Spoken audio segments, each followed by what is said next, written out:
Everyone, आज हम करने वाले हैं द एनिमी क्लास 12 का। तो ये किसने लिखा है? सबसे पहले ये याद कीजिए, Pearl PEARL S Buck, Pearl S Buck, इनका नाम अच्छे से याद होना चाहिए। अब इंट्रोडक्शन पे आते हैं। द एनिमी लिखा किसने है? Written by Pearl S Buck. इस हार्ट रेंडिंग, ये वर्ड याद कीजिए, हार्ट रेंडिंग मतलब दिल दहला देने वाला। पोर्ट्रियल है of the conflict between a man's heart and mind.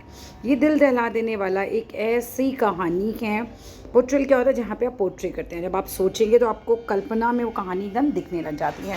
और ये कॉन्फ्लिक्ट है, द्वंद्व चल रहा है, एक आदमी का दिल कुछ कह रहा है, दिमाग कुछ कह रहा है। तो बेसिकली पर्ल आक ने एक बक ने एक हार्ट रेंडिंग पोर्ट्रेयल बनाया है। ये कॉन्फ्लिक्ट है बिटवीन अ मैन हार्ट और एक उसके माइंड के बीच में। It tells us about how people can help you, हमें बताता है किस तरीके से जो है लोग मदद कर सकते हैं अपने एनिमीज़ की ऑन ह्यूमन ग्राउंड्स पे।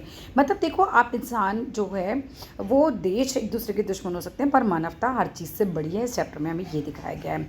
To hate our enemy is natural. भाई, हम अपने एनिमी से, अपने शत्रु से नफरत करते हैं, ये तो बहुत नेचुरल सी बात है एंड जस्टिफिकेबल भी है। इस बात को आप लिख सकते हैं कि एनिमी से हेट करना नेचुरल है, जस्टिफिकेबल यानी उचित भी है, specially during war time, specially उस समय जिस समय देश में युद्ध चल रहा है। दिस स्टोरी ब्यूटीफुली डिपिक्ट्स, कहानी बहुत सुंदर ढंग से दर्शाती है how a human being rises above his prejudices. किस तरीके से एक इंसान जो है वो अपने पूर्वाग्रहों से, जो उसने मान रखा है कि दुश्मन है तो बुरा ही होगा, उससे ऊपर उठ जाता है to help a wounded man, और एक वाउंडेड में घायल आदमी की मदद करता है। थीम क्या है इस चैप्टर की? इन दिस चैप्टर, ये जो चैप्टर है, in the chapter the enemy, the author stresses, author जो लिख रहे हैं वो इस बात पर जोर डालते हैं ऑन द फैक्ट, किस तथ्य पर? दैट ह्यूमैनिटी यानी कि मानवता को क्या चाहिए? Requires one two overcome prejudices, कि इंसान को क्या चाहिए बेसिकली? कि वो ऊपर उठे, काबू पाए अपने प्रिजुडाइसेस पर, अपने पूर्वग्रहों पर एंड हेट्रेट पर, अपनी नफरत पर, स्पेशली अगेंस्ट वंस एनिमीज, अपने दुश्मन के प्रति। मतलब दुश्मन भी तो इंसान ही होता है ना, हमेशा बुरा नहीं हो सकता वो। थ्रू दिस चैप्टर, इस चैप्टर के द्वारा the author conveys the message, author message को कन्वे करता है that humanitism transcends all man made prejudices and barrier, की ह्यूमैनिटिज्म यानी कि मानवता जो है वो ऊपर होती है, ऊंची होती है। ट्रांसेंड्स का मतलब है ऊंचा होना। किससे ऊंची है? ऑल मैन मेड प्रेजुडाइसेस, इंसान के बनाए हुए पूर्वाग्रहों से और जितने भी उसने बंधन, बैरियर्स बना रखे हैं उससे भी। मेन कैरेक्टर इस चैप्टर में आ जाते हैं डॉक्टर सदाओ, एक जापानीज़ ये ट्रेंड डॉक्टर हैं। ये ने अमेरिकन्स ने ट्रेंड किया था और डेडिकेटेड सर्जन है, बहुत बढ़िया सर्जन है, काइंड आदमी हैं ये, प्रिजुडाइज्ड, लेकिन इन्होंने भी अपना एक पूर्वाग्रह बना रखा है अगेंस्ट द वाइट मैन, की वाइट मैन बुरे ही होते हैं। हाना इनकी पत्नी होती हैं डॉक्टर सदाओ की, और ये दोनों पति पत्नी अमेरिका में मिले होते हैं, वहाँ पे दोस्त बन जाते हैं, फिर शादी भी कर लेते हैं। जापान में शादी करते हैं, याद रखना, अमेरिका में मिले थे, जापान में शादी करी।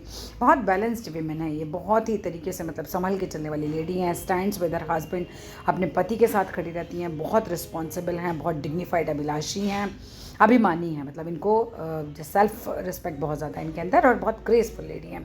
टॉम की बात करें तो he is an American prisoner. Tom एक अमेरिकन प्रिजनर ऑफ वॉर हैं और इनकी विल पावर बहुत स्ट्रॉन्ग है।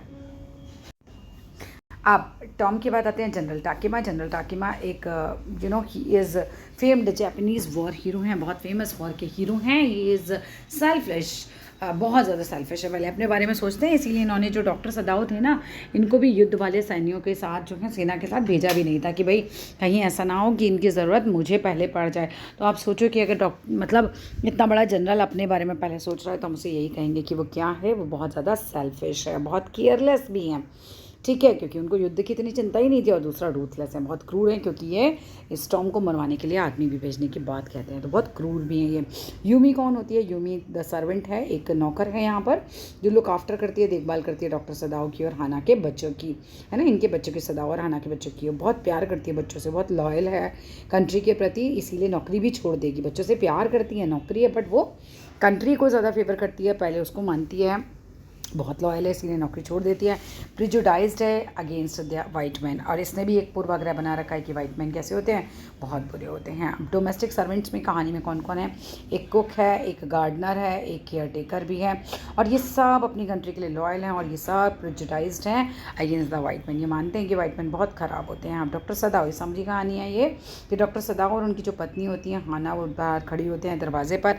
एक मैन सडनली अपीयर होता है आउट ऑफ द ओशन, यानी ओशन से बाहर निकल है। दे रन टूवर्ड्स हिम, ये लोग भाग के उसके पास जाते हैं, टू देयर शॉक, और एकदम शॉक रह जाते हैं। ये वो क्या होता है? चौंकाने वाली बात ये थी कि वो एक अमेरिकन प्रिजनर ऑफ वॉर था, मतलब जापानियों ने उसको मतलब बंदी बनाया होगा और वो अमेरिकन सैनिक है और वो भाग जाता है, ऐसा लग रहा है। ये भागा है मतलब हमारे से छूट के basically. Who was badly bounded, जो बहुत बुरी तरीके से घायल है, एंड हैड बिकम अनकॉन्शियस, और बिल्कुल अनकॉन्शियस हो गया है। सदाओ इज़ टॉर्न, अब उलझ जाता है सदाओ बिटवीन हिज ड्यूटी कि भैया ड्यूटी करूँ एज अ डॉक्टर, क्योंकि डॉक्टर को तो जान बचानी है इंसान की, या फिर लॉयल्टी रखूँ टुवर्ड जापान के प्रति, क्योंकि आप देश के प्रति भी लॉयल्टी रखते हो। अब as citizens having a sense of national loyalty, अब एक नागरिक की तरह आपके अंदर होती है sense of national loyalty. They feel that it is their duty to put them back into the sea. अब सबसे पहले इनके दिमाग में आता है कि भाई क्योंकि हम अपने नेशन के प्रति बहुत लॉयल हैं, तो हमें लगता है कि इस आदमी को वापस से समुद्र में ही फेंक देना चाहिए, इसकी मदद नहीं करनी चाहिए। हाउएवर, फिर भी सून दे रोज अबव नैरो प्रेजुडाइसेस, बहुत जल्दी अपनी इस नैरो प्रेजुडाइसेस, इन पूर्वाग्रहों से ये ऊपर उठते हैं, and brought the man into their houses, आदमी को अपने घर में ले आते हैं।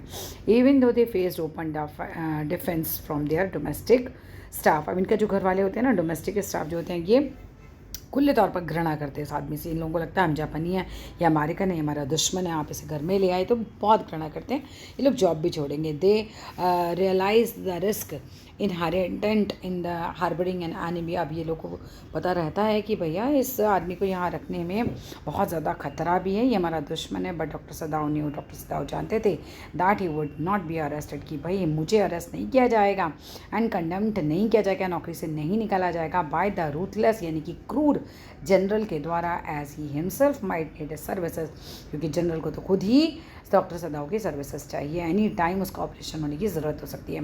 सदाओ इन्फॉर्म करता है बीमार, एलिंग मतलब बीमार जनरल को, about the enemy in the house. Sadao बता देता है कि ऐसे बीमार एनिमी मेरे घर में है। The latter plans to get rid of the American, फिर क्या होता है बाद में ये लोग प्लान बनाते हैं कि किस तरीके से इस अमेरिकन से पीछा छुड़ाया जाए, एंड प्रॉमिस करते हैं जनरल टू सेंड एसेंस, मतलब एक तरीके से जो एसनेट करेंगे, मतलब एक तरीके से हत्या करेंगे इसकी, है ना, टू डू द नीडफुल। अब इसकी स्पेलिंग याद कर लो, ASS, ठीक है, ASS 2 बार है, INS, ये हत्यारे होंगे। However the general forgot to do so, लेकिन जनरल इतना केयरलेस है कि वो ये हत्या करवाना ही भूल जाता है, भेजता ही नहीं आदमी।